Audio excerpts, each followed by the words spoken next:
आलु र प्याजको पराठा त सबैले खानुभएको छ। आउनुस् आज म हजुरहरूलाई पनिर पराठा बनाएर देखाउने छु। त्यसको लागि चाहिँ मैले यहाँ पनिर मजाले मेस गरिसकेँ अनि यता चाहिँ मैले आटा गुन्नको लागि नमक, चिनी, तेल अनि पानी हालेर आटा गुन्दैछु र हजुरहरू भिडियो एन्डसम्म हेर्नु होला। यता चाहिँ आटा पनि गुनिसकेँ। यता चाहिँ अनि स्टफिङको लागि प्याज, खुर्सानी, लाल मिर्च पाउडर, धनिया पाउडर अनि त्यहाँबाट चाट मसला, हर्दी, त्यहाँदेखि स्वादअनुसार नमक हालेर मजाले मिक्स गर्दैछु। यता चाहिँ मिक्स पनि भइसक्यो अनि अब चाहिँ आउँछ स्टफिङ हाल्नको लागि मेन बारी। यो चाहिँ हो स्टफिङ हाल्नको लागि बनाउनु पर्छ आटाको गोलो गोलो यस्तो बनाएर चाहिँ।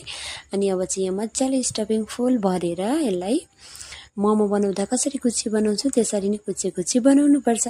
कति सजिलो छ हेर्नुहोस् त हजुरहरू। र अनि अब आटा लगाएर बिस्तारै बेल्नु पर्छ ताकि यो भित्रको सबै स्टफिङ निस्केर सबै फुट्छ भनेर।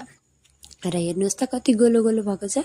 र अनि यता चाहिँ मेरो तावा पनि गरम भइसकेको थियो र तेल लगाउँदै यसरी मजाले फुलाउँदै म चाहिँ पराठा बनाइरहेको थिएँ। र सबैले एकपल्ट ट्राई गर्नु होला। एकदमै टेस्टी, एकदमै हेल्दी पनि हुन्छ र टेस्टी त हुन्छै हुन्छ।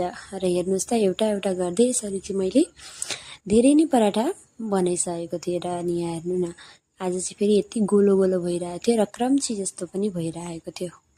र फेरि पनि आयो अब स्टफिङ हाल्ने बारी र यता हालिसकेँ अनि तावामा पनि हालिसकेँ।